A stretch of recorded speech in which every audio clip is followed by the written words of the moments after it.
Hello दोस्तों। IBPS PO का exam इस सैटरडे संडे को होने वाला है। तो लास्ट के 3-4 दिन बचे हैं। तो दोस्तों, मेरी क्या स्ट्रेटेजी रहने वाली है इन 3-4 दिन के लिए, वो मैं इस वीडियो में आपको बताना चाहूंगा। शायद आपको थोड़ी हेल्प हो इससे। और अगर वैसे हर किसी की अलग स्ट्रेटेजी होती है, तो अगर कोई अपनी स्ट्रेटेजी वाइज चल रहा है तो अच्छी बात है। बट यहाँ पे मैं अपना बताने वाला हूँ कि मैं इन 3-4 दिन में क्या करने वाला हूँ। तो दोस्तों, क्वांट्स के लिए सबसे पहले तो मैं स्क्वायर्स और क्यूब्स को एक बार रिवाइज करूंगा, क्योंकि दोस्तों स्क्वायर्स और क्यूब्स मोस्टली हमें याद होते ही हैं क्योंकि जब हम प्रैक्टिस करते हैं। बट एक कई बार ऐसा हो जाता है कोई एक आध पर्टिकुलर स्क्वायर या क्यूब हमें याद ना हो, जैसे 15 का स्क्वायर या क्यूब हमें याद नहीं है। स्क्वायर तो हालांकि सबको याद होगा, बट ऐसा होता है कई बार क्यूब दिमाग से निकल जाता है एक आध।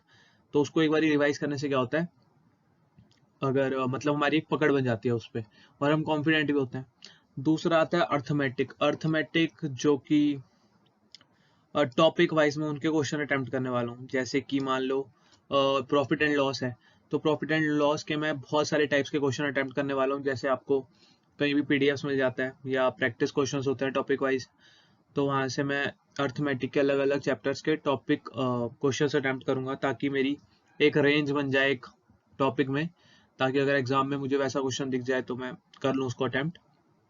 उसके बाद मैं क्वांट्स के लिए तो सबसे बेस्ट जो मुझे लगता है, क्योंकि क्वांट्स में मेरा अधिक और रीजनिंग और इंग्लिश के मुकाबले स्कोर कम रहता है, क्योंकि मेरे अटेम्प्ट भी कम होते हैं।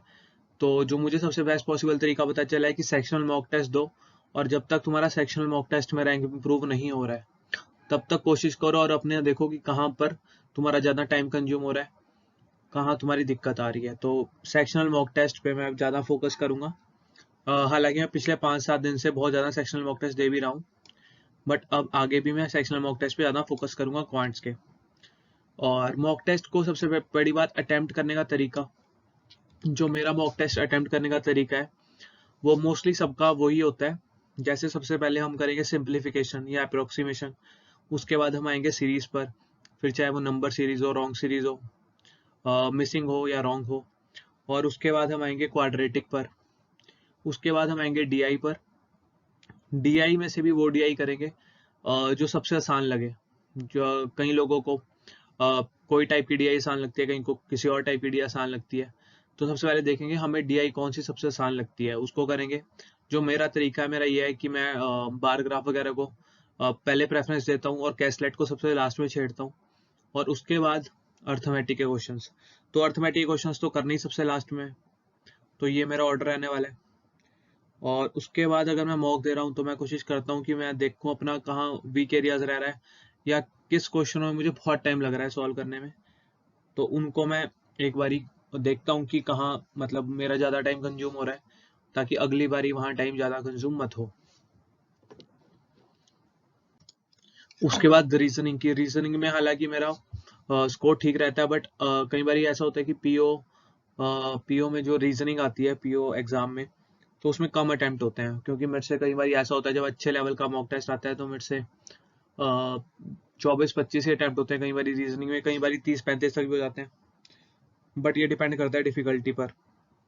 बट बहुत सारी पजल्स की अगर हम प्रैक्टिस करें या मैं प्रैक्टिस करूं, तो हाँ ये है कि बंदा खुद ही कॉन्फिडेंट फील करता है कि हाँ एग्जाम में जो पजल आएगी वो भी मुझसे हो जाएगी। मगर जो रीजनिंग में सॉल्व करने का मेरा वो रहता है हमेशा, वो यही रहता है सबसे पहले सिलॉग्स, फिर इनइक्वालिटी, फिर अगर अल्फा न्यूमेरिक सीरीज है तो वो, और या मैं कोडिंग डिकोडिंग है वो, या डायरेक्शन है वो, फिर लास्ट में आता हूँ मैं पजल्स पर। सबका यही ऑर्डर होता होगा हालांकि। तो यही मेरा ऑर्डर है एग्जाम को सॉल्व करने का।